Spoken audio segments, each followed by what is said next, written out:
Os senhores Aluado, Rabicho, Almofadinhas e Pontas apresentam o Caldeirão Furado, de volta com o quadro Origem e História, depois da vinheta.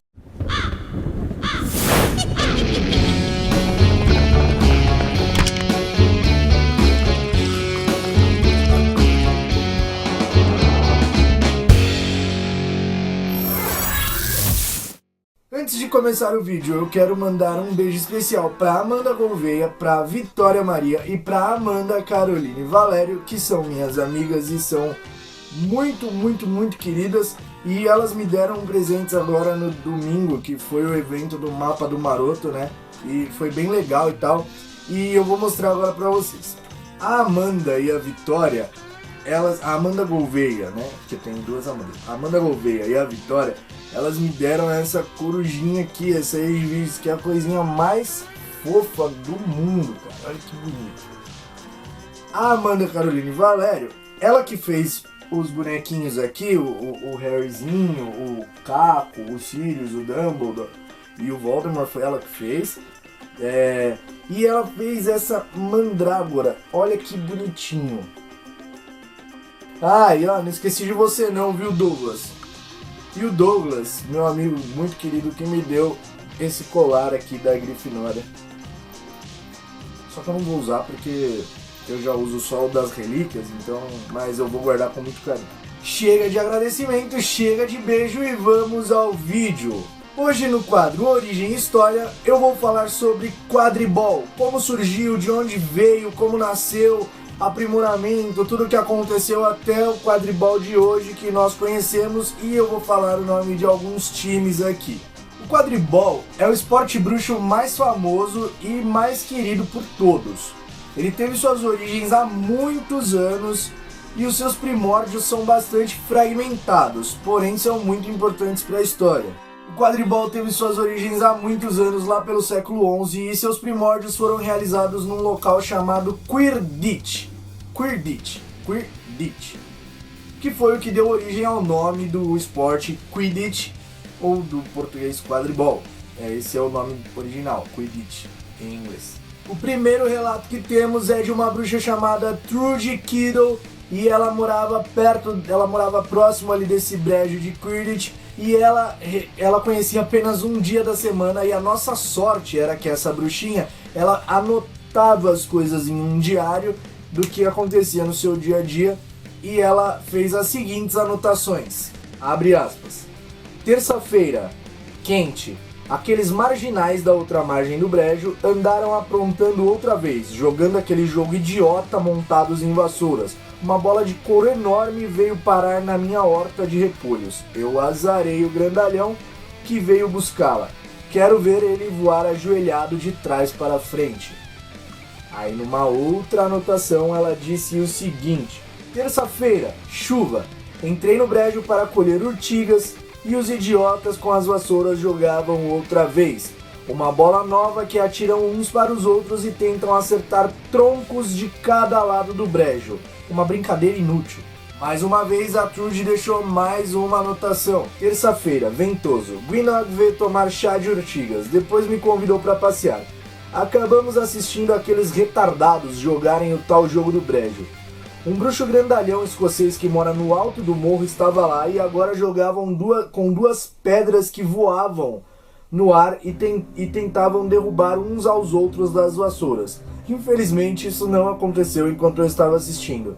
Gwynog me contou que muitas vezes até ela participa desse jogo. Voltei para casa chateada.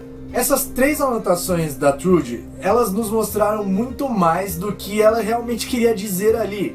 E ali a gente percebe quando uma bola de couro cai na horta dela, uma leve semelhança com a nossa Goles, né, a nossa atual e moderna Goles.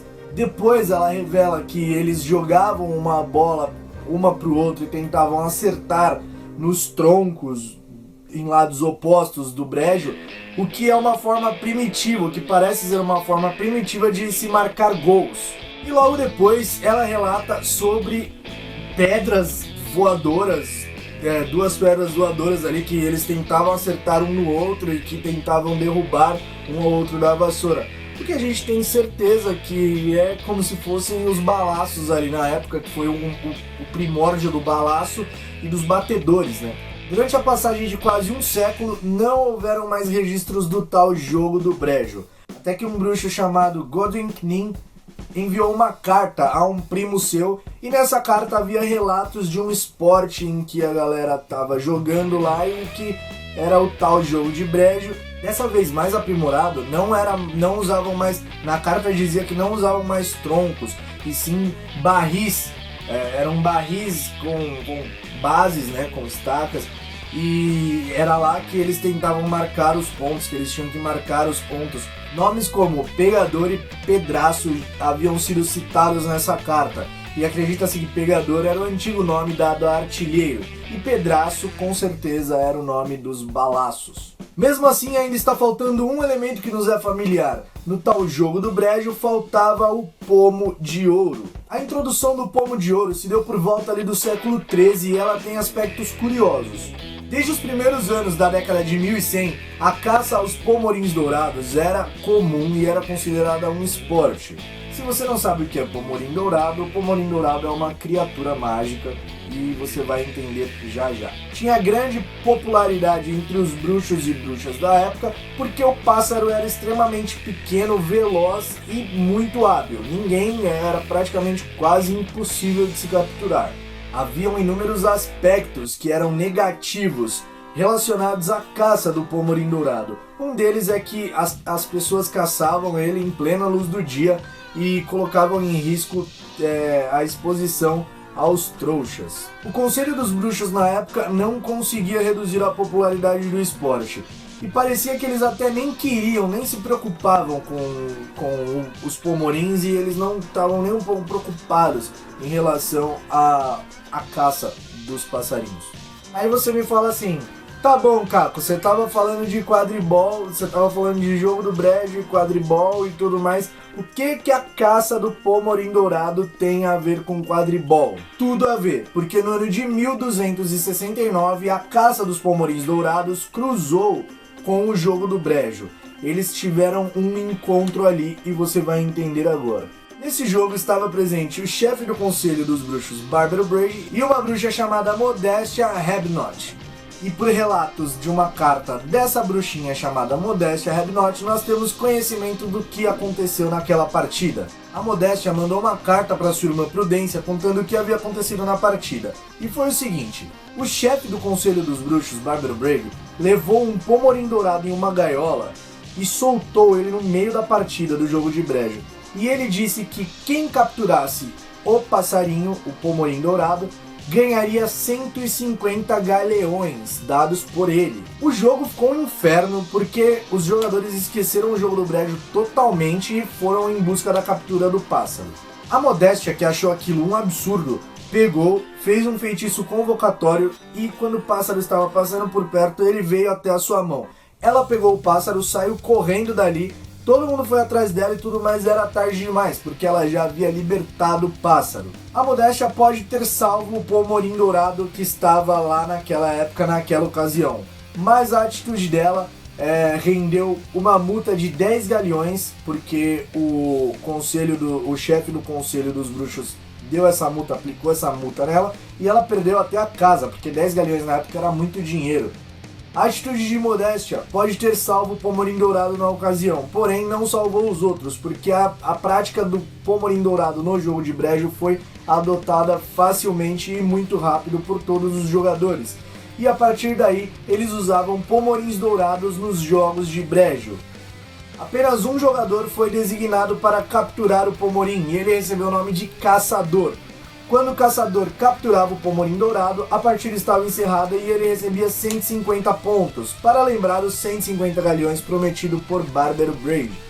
Eu nem preciso mencionar que nessa época o número de pomorins dourados foi drasticamente reduzido. E é aí que entra na história uma bruxa chamada Elfrida Clegg, chefe do Conselho Internacional de Bruxos naquela época. A bruxa então declarou a caça e o uso do pomorim dourado no quadribol ilegais. Os jogadores e todos começaram a procurar uma maneira de substituir o pomorim dourado, de colocar alguma coisa que pudesse ocupar o lugar deles, mas eles não tiveram sucesso. E é aí que entra a história de um bruxo chamado Bowman Wright no século XIII. Bowman Wright era um incrível, um exímio encantador de metais, e durante esse período ele se aprofundou ali na tarefa de criar alguma coisa que substituísse o pomorim.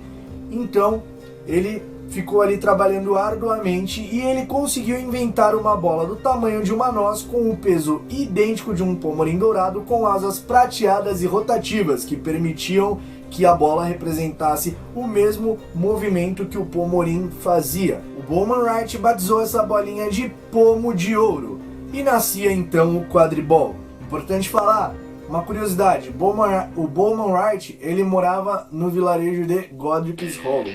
Quando ele morreu, ele deixou em sua casa inúmeros pergaminhos com o projeto do pomo de ouro, que hoje pertencem a um colecionador.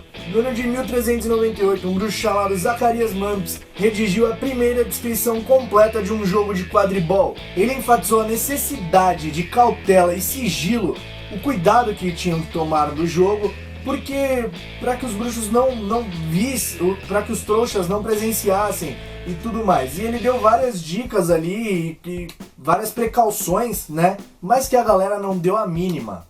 No ano de 1362, o conselho proibiu os jogos de quadribol num raio de 80 km de qualquer cidade do país. O esporte então começou a ser um sucesso, porque o Conselho dos Bruxos emendou a lei que dizia que eles não podiam jogar a 80 km da cidade para 160 km da cidade.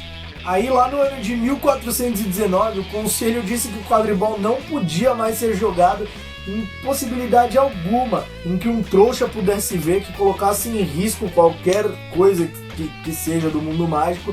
E aí quem quebrasse essa lei ia ser jogado numa masmorra lá, ia ficar acorrentado pro resto da vida, porque essa era a punição. Só no ano de 1692, quando foi instaurado o Estatuto Internacional de Sigilo em Magia, que os Ministérios da Magia nacionais ficaram responsáveis por isso. E então foi criado o Departamento de Jogos e Esportes Mágicos, que ficava responsável pelo quadribol. Nessa altura já haviam inúmeros times formados. E os times que cometiam infrações, eles eram desfeitos. O Departamento de Jogos e Esportes Mágicos faziam os times se dissolverem. O caso mais famoso de dissolução de time foi de um time chamado Rojões de Banchory. Os caras eram indisciplinados e eles tinham a fama de dar inúmeras festas depois dos jogos. Depois de um jogo que eles enfrentaram os Flechas de Appleby e eles venceram, eles não só deram uma festa estrondosa, como eles deixaram os balaços voando pela noite e sequestraram, roubaram um dragão negro das Ilhas Hébridas para usarem de mascote do time. E esse time foi dissolvido pelo Departamento de Jogos e Esportes Mágicos. Hoje em dia, os times de quadribol não jogam mais em suas sedes, e sim em campos determinados pelo Departamento de Jogos e Esportes Mágicos, que foram totalmente preparados e têm feitiços antitrouxas e tudo mais. No ano de 1620, um bruxo chamado Quintius Amphreville escreveu um livro chamado O Nobre Esporte dos Bruxos, onde algumas mudanças no campo de quadribol havia sido notada, como o acréscimo de pequenas áreas. Barris deixaram de ser utilizados como gols e logo foram substituídos por cestas, mas que logo foram substituídas pelas balizas que nós vemos hoje em dia. Isso até causou uma grande fúria, uma grande revolta na época pelos torcedores, eles queriam as cestas de volta e tal, mas foram substituídas pelas balizas, e até foi notificado isso no Profeta Diário na época, que havia sido trocado e tudo mais. E essa informação você vê no livro Quadribol através dos séculos. E a partir daí o quadribol não sofreu mais nenhuma mudança, e a partir daí ele passou a ser do jeito que nós conhecemos hoje, ali com 7 jogadores de cada lado, 3 artilheiros, 2 batedores, 1 apanhador, o pomo de ouro, os 2 balaços, a goles e as 3 balizas, os pontos valendo 10 pontos cada gol e 150 pontos finalizando o jogo quem apanhar o pomo de ouro. A necessidade de manter o quadribol longe dos trouxas, escondido dos trouxas, fez com que o Departamento de Jogos e Esportes Mágicos tomasse algumas providências. E uma dessas providências foram limitar o número de jogos no ano e limitarem também os números de times que iriam jogar. Então, no ano de 1674 foi organizada a Liga de Quadribol. E na época o departamento selecionou os 13 melhores times da Grã-Bretanha e Irlanda. O resto foi dissolvido. E agora vamos conhecer um pouco desses times, que eu acho que nem todo mundo conhece os times de quadribol, só devem conhecer os Chudley Cannons por causa do Ron, mas e as arpias por causa da Gina, né? Mas vamos lá. Time Flechas de Appleby. O time foi fundado em 1612, o seu uniforme é azul claro e o seu brasão é uma flecha prateada no peito. Um dos momentos mais gloriosos do time foi a vitória em cima do time campeão da Europa, Abutres de Vratsa, que durou 16 dias a partida, embaixo de chuva e, mano, você é louco. Morcegos de Ballycastle, meu time. Eu torço para os Morcegos de Ballycastle, para quem não sabe. Não se sabe o ano de fundação, eles usam vestes pretas e o seu brasão é um morcego vermelho no peito. E esse morcego, eles até tem um morcego como mascote que ele faz... ele é até propaganda de uma cerveja, e de uma cerveja amanteigada, parece, de um whisky de fogo, não me lembro ao certo. Mas o morcego do mascote, ele também é propaganda de várias bebidas alcoólicas do mundo bruxo. É um dos times mais bem-sucedidos da Liga de Quadribol e o mais famoso time de quadribol da Irlanda do Norte. Ganharam a taça da liga num total de 27 vezes. Vai, morcegos! Catapultas de Caerphilly. Fundado no ano de 1402, usam uniformes com listras verde claras e vermelhas e o seu brasão são 3 catapultas e o ano de fundação do time com as cores do uniforme, verde claro e vermelho. Ganhou a taça da Liga 18 vezes e no ano de 1956 foram campeões da Europa em cima do time norueguês Papagaios de Karajorsk. Uma curiosidade legal desse time é que tinha um jogador chamado Jay, o Perigoso, que jogava no Catapultas. Ele foi passar férias na Grécia e ele foi morto por uma quimera. E aí eles fizeram uma medalha chamada Jay, que ela era entregue aos jogadores de quadribol que mais se destacaram na liga e que mais passaram por momentos perigosos e por momentos mais calorosos durante a liga inteira. Ela era entregue no final da liga em homenagem ao jogador. Chudley Cannons, o time de Ronnie Weasley, aquele time que o Ronnie Weasley torce. Se você leu, sabe o que eu tô falando, e se você não leu, não sei se você sabe, mas também deve saber porque já foi falado aí em diversas redes sociais.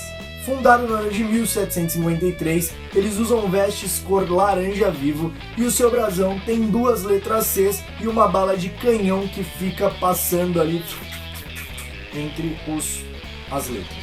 Ganharam a taça da liga num total de 21 vezes, embora sua última conquista tenha sido em 1892, mas seus fãs e admiradores ainda têm esperança de um novo começo para o time.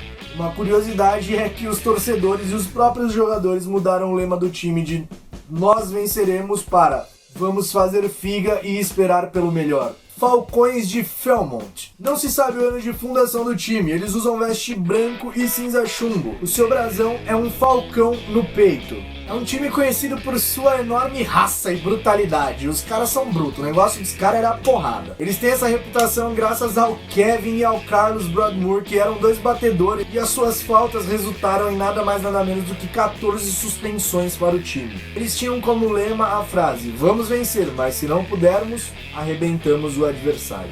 Fundado no ano de 1203, esse time é curioso porque em sua formação só tem bruxas, só a mulher joga no Arpias desde a sua fundação. Eles têm como brasão uma garra dourada no peito. No ano de 1953 elas venceram o jogo em cima dos Gaviões de Heidelberg e foi o jogo que durou 7 dias e há relatos que esse tenha sido o melhor jogo de quadribol da história. O jogo foi encerrado com a excelente captura do pomo de ouro pela apanhadora da época chamada Dulcie Griffiths. Francelhos de Keimer, fundado no ano de 1291, usam vestes verde esmeralda e tem como brasão um F e um K dourados no peito. Uma curiosidade é que o goleiro da época, no ano de 1947 a 1960, Darian Harp, Ele foi capitão da equipe nacional irlandesa 3 vezes e ele é acreditado por ter inventado a formação de ataque cabeça de falcão. Pegas de Montrose, não se sabe a data de fundação. Uniforme preto e branco e o brasão é uma pega no peito e uma nas costas. Você não sabe o que é pega? É um pássaro. É o time de maior sucesso da Liga Britânica e Irlandesa, ganharam a taça da Liga 32 vezes e foram 2 vezes campeões da Europa. Uma curiosidade é que eles têm fãs espalhados no mundo inteiro e possuem a fama de ter os melhores jogadores de quadribol que já foram conhecidos na história. Um exemplo é uma apanhadora chamada Eunice Murray, que ela já faleceu, e em uma certa ocasião ali ela pediu que inventassem um pomo de ouro mais rápido, porque aquele era fácil demais de ser capturado. Orgulho de Portree, fundado em 1292, usa um uniforme roxo escuro com uma estrela dourada no peito, e a mais famosa artilheira foi capitã do time durante 2 conquistas da Liga Britânica, na década de 60.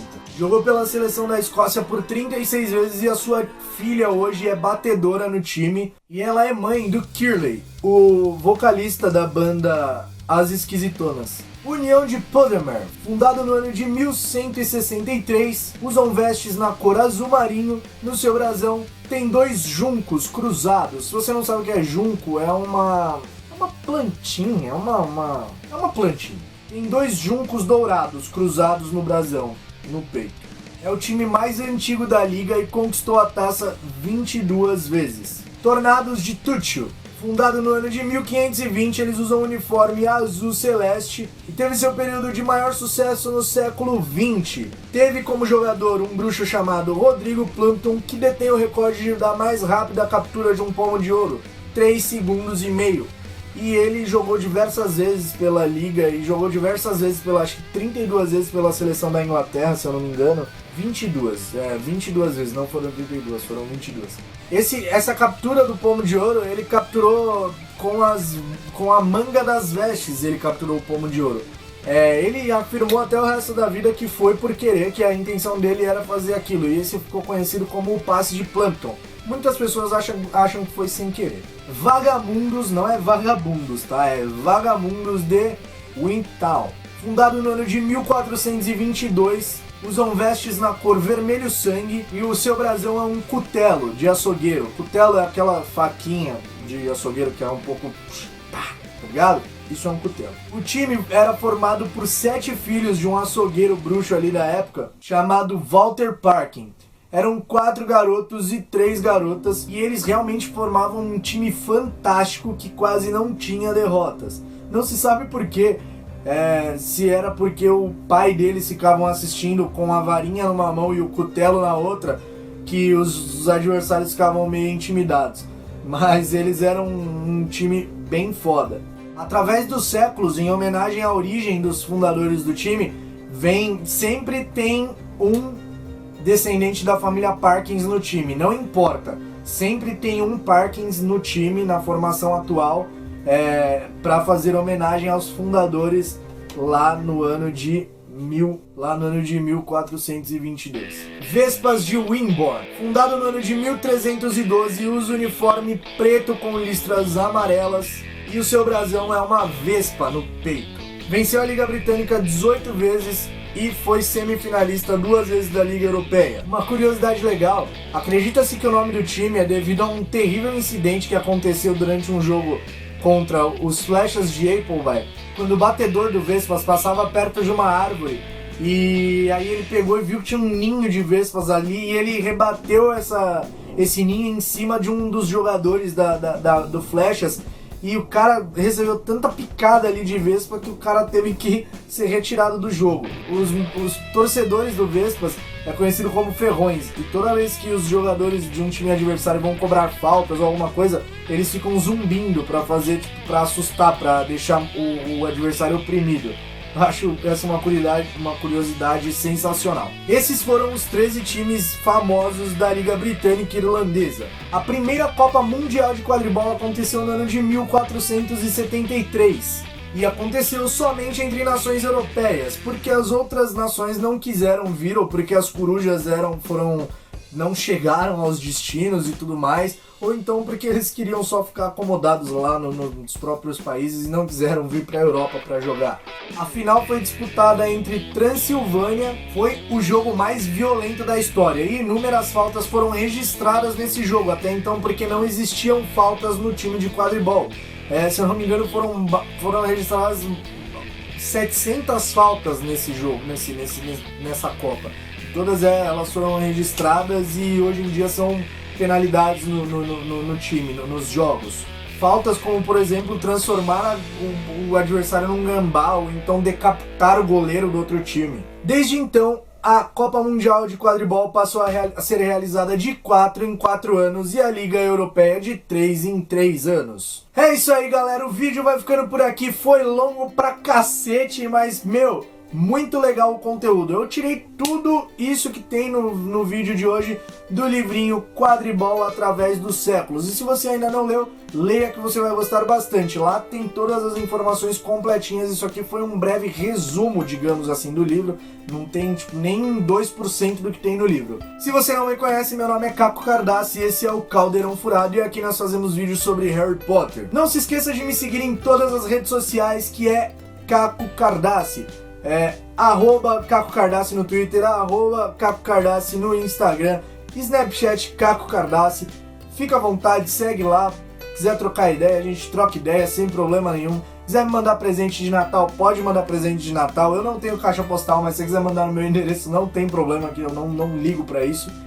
E é isso aí, beleza? Fiquem na paz e mal feito feito!